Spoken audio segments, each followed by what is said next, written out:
What is going on, IF Warriors? It's your boy Edward V, and today we're going to tackle when you get back on intermittent fasting and you're not losing the weight that you did before, and what's happening there. Can this be fixed? Stay tuned.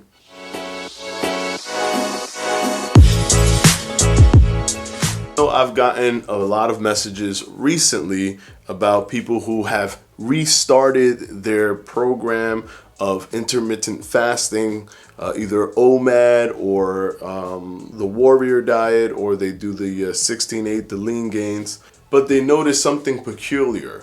And that peculiar thing that they're noticing is that they're not losing the weight at the rate or the speed that they did when they first started intermittent fasting. Why would this be happening to someone? Is intermittent fasting not working as well when you do it the second time around after having such a long break? Is your body used to intermittent fasting, and now that you came back, it's ready to protect itself and hold on to all of your body fat? Why aren't you losing the weight at the speed that you did when you first started? Simple, right?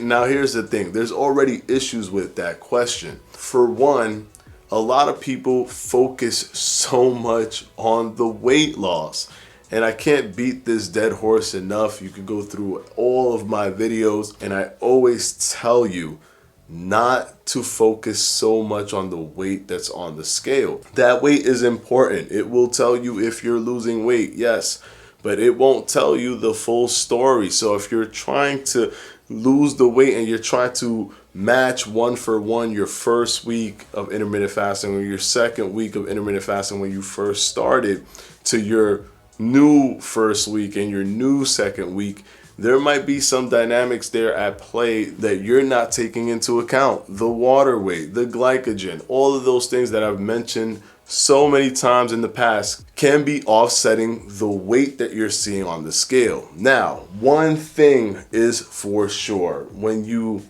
start something new, brand new, fresh, just started, you can lose a lot of water weight. Water weight can start to flush out of your body when you are starting a new set, a new program, or a new regimen. Now, water weight can release itself when your body's preparing itself to start burning body fat. But body fat is calorie based and insulin sensitivity based. So what intermittent fasting does is it taps into the body fat, which is the calorie base, by keeping you insulin sensitive. So when you're insulin sensitive, you can tap into that body fat quicker. If you lost 6 pounds in your first week when you first started intermittent fasting, as did I, you cannot possibly think that those 6 pounds that you lost are body fat. You're losing other things. You're burning other things, or you're removing other things from your body that's not body fat. So once you have that in your mind, understand that even if the scale isn't moving, or even if it's going up, yes, it may even go up, because if you didn't drink that much water before, but now you're deciding to drink a lot of water when you're doing it this time around, you may be holding on to a lot of water weight. You may be creating more water weight because you're deciding this time you're going to drink water, and last time when you first started intermittent fasting, you didn't drink that much water. You have to know all of your dynamics from last time in terms of how you consume food and how you consume liquids as opposed to what you do now. Are you eating more sugar and more carbs than you did before? Or did you eat less carbs? Because if you're eating more sugar and more carbs, you're raising your insulin that much more, and it's taking a longer time to go down. Did you change your eating window, your eating time frame? It's not to say that because you changed your time window, you're not going to lose the weight you did before, but you may have changed when you are at your lowest weight for the day by doing that, but you're still weighing yourself at the same time every day. For example, if your fat eating window is from 12 to 6, and you weighed yourself before every morning at 10 a.m. and every time you weighed yourself you were a specific weight, okay, so what if now your eating window is from 9 to 5 and you weigh yourself at 10 but you ate at 9, that's going to throw off the scale a little bit. Understanding that most people, the majority of people, do not re-enter their weight loss programs or re-enter their weight loss regimens, and intermittent fasting included, do not re-enter doing the same things they did before. You might say to yourself, hey, I'm going to be more healthy, so I'm going to drink more water. So if you're going to drink more water, then guess what? You may weigh more than you did last time you did intermittent fasting when you didn't drink water. But you don't need to get upset about that. How much more you're weighing has nothing to do with body fat. The culprit, the main, the antagonist is not weight. The antagonist is not weight. The enemy is the body fat. That's what you're trying to reduce. That is what you're trying to lose. So if you focus so much on the weight itself, then you will be tormenting yourself every single day, because if you look at the weight, all you're thinking to yourself is, why isn't this weight going down? And you may actually be losing body fat while you're telling yourself this. Some people restart intermittent fasting and they lose weight even faster than they did last time.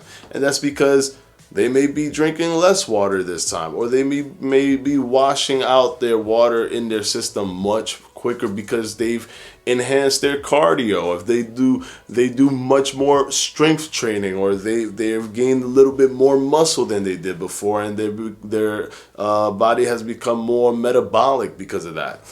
You have to understand that. How do you have more muscle? Do you have less muscle? There's so many things at play. If there's such a long gap between the last time you did intermittent fasting and the new time that you started intermittent fasting again, do not think it's going to be a mirror perfect, blanketed weight loss speed that has nothing to do with any other aspects. It will still be affected by water weight, glycogen, strength training, cardio, how much workout you do, how many days a week you work out. If you shifted all the days of the week that you work out, do you work out in the morning now? Do you work out at night?